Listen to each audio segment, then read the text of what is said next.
而家香港人咧北上嗰個熱情咧已經達到個高峰，週末嗰個人數咧係創新高嘅。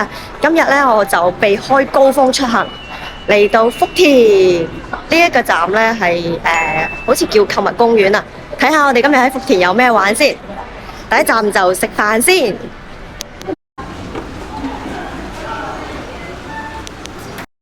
今次嚟試呢一間。我跟你說普通話，你就白話了，一下子短路了。可能会说普通话吧。有是个茶。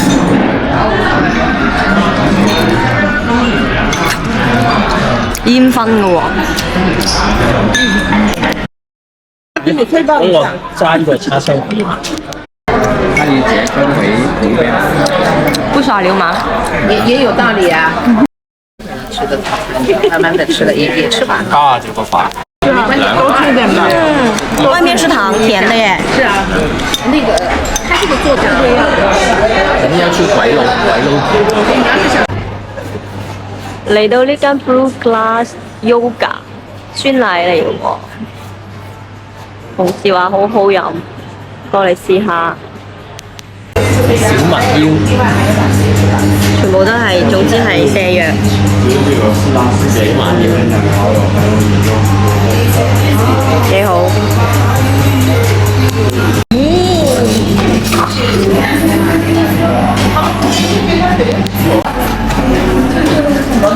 哎呀，好酸啊！好酸啊！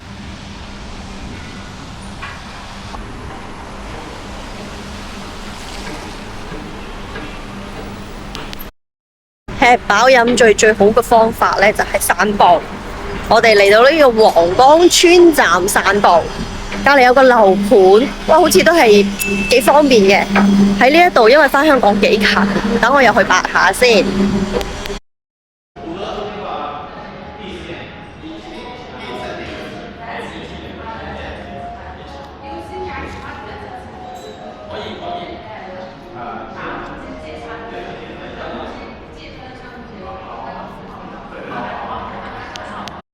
这种很气派的一个大堂啊。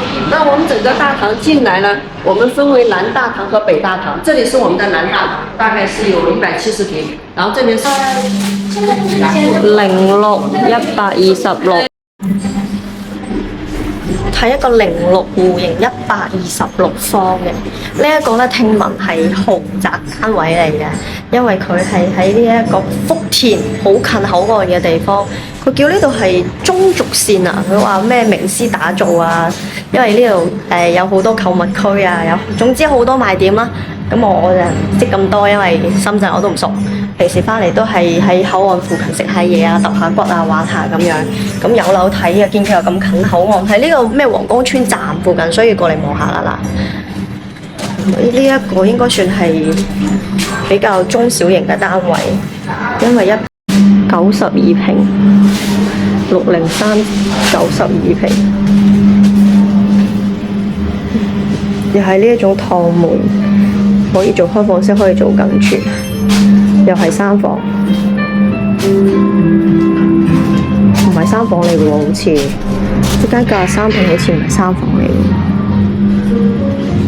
頭先你見到出面係工地啦，係啊，好犀利㗎！深圳係可以一邊起樓一邊睇實地樣板房㗎，犀利啊！嗱，你睇下出面仲係工地嚟㗎，但係我哋已經係現樓睇緊樓啦，犀利！真係有效率啊！都唔係異地樣板，實地樣板啊！套房嚟㗎，呢間主人套，對面度都有2間定3間房，都係3房嚟嘅，92平方嘅3房，都幾實用喎。仲有套嚟嘅喎，呢間3房套，92平方，佢啲實用率係幾多呢？呢啲我哋叫窗台，佢哋叫飄窗，兩邊都有，唔知計唔計實用面積呢？我哋再去睇下其他。一間123啊，604號房幾多啊？一房、兩房、三房，呢間4房嚟㗎，1、2、3尺4房，望下。之後就有個洗手間，有條長走廊睇。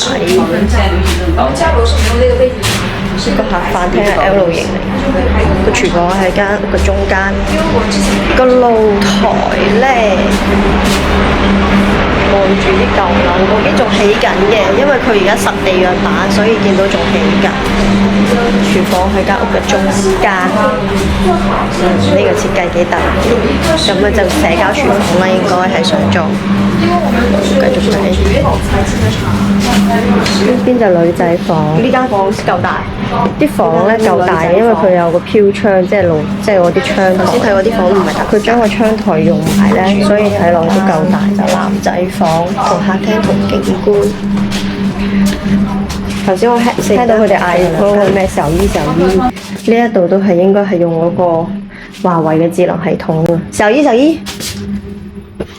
小姨，我嗌冇反應嘅，係咪有啲咩特別嘅暗語啊？呢一個佢做一個弧度嘅景觀窗啊，呢個位有弧度，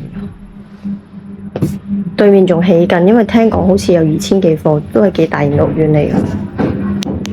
其實呢度應該係一間房嚟嘅，呢一邊就對住個呢個廚房，廚房就擺喺間屋嘅中間位置。105，三房兩衛。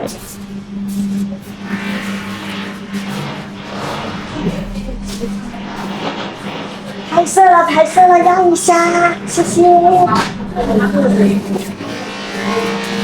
105三房1衛，又係拆咗一間房啦，睇得出呢度拆咗間房。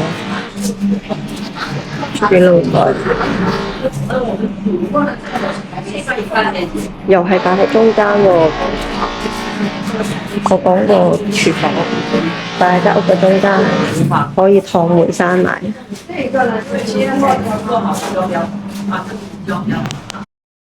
呢間房睇落咁大，因為用咗個窗台，一睇睇得出將個窗台做咗，所以睇落大啲。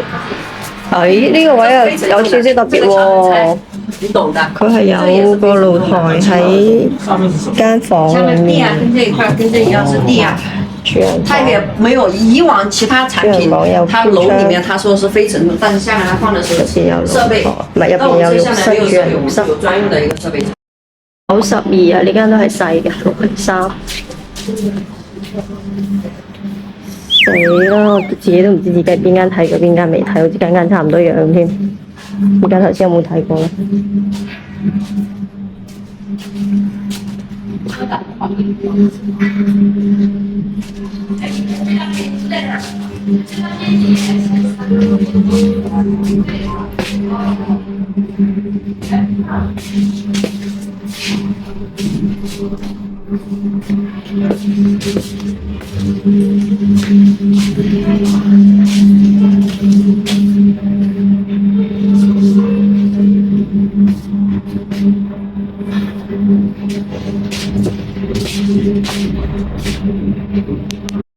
係最靚嗰間，呢一間176方，但係原來係建築面積嚟嘅。咁聽講就可能大概70-80嘅實用面積左右。呢一間佢話係樓王嚟㗎啦，咁就4間房，但係佢呢一間唔係交樓標準嚟嘅，所以中間嗰度已經拆咗一間房，即係呢一個位咧拆咗一間房。咁啊，大門咧喺呢一個位置，呢個大門，但係開門正對住咧就係呢一個叫咩啊？廚房嚟嘅，有啲人唔中意咁樣嘅，咁但係佢好在咩咧？佢呢一間咧有做工人房喎，佢唔加正間，唔知深圳請工人易唔易嘅？咁跟住啊，呢一邊有間套房啦，一間套房，另外嗰邊咧就有2間，一間小朋友房，一間主人房。既然要買呢，你就是買個真正的。兩邊都有房，可以睇下呢一邊先。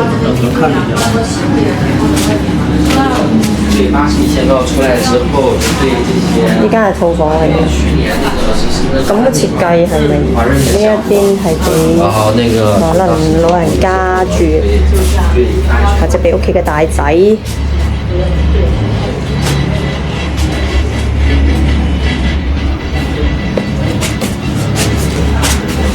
再睇下對面，對面仲有幾間？呢一間係拆咗其中一間房，呢個廁所，呢個廁所有啲細。這個是個房間。呢間唔係套房嚟嘅，小朋友房，都係利用咗個窗台。呢間就主人房，做咗個衣帽間、電浴室。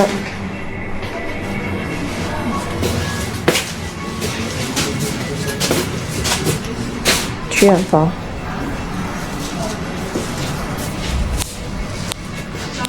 而家返香港，喺度搭一站可以去到福田，咁跟住就喺嗰度再轉一轉去口岸。福田好似係嗰邊搭埋高鐵。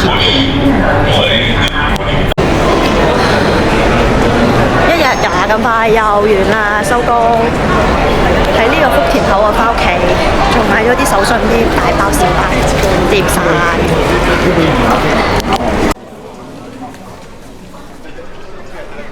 40分鐘話咁快就嚟到金鐘，記得點讚關注哦。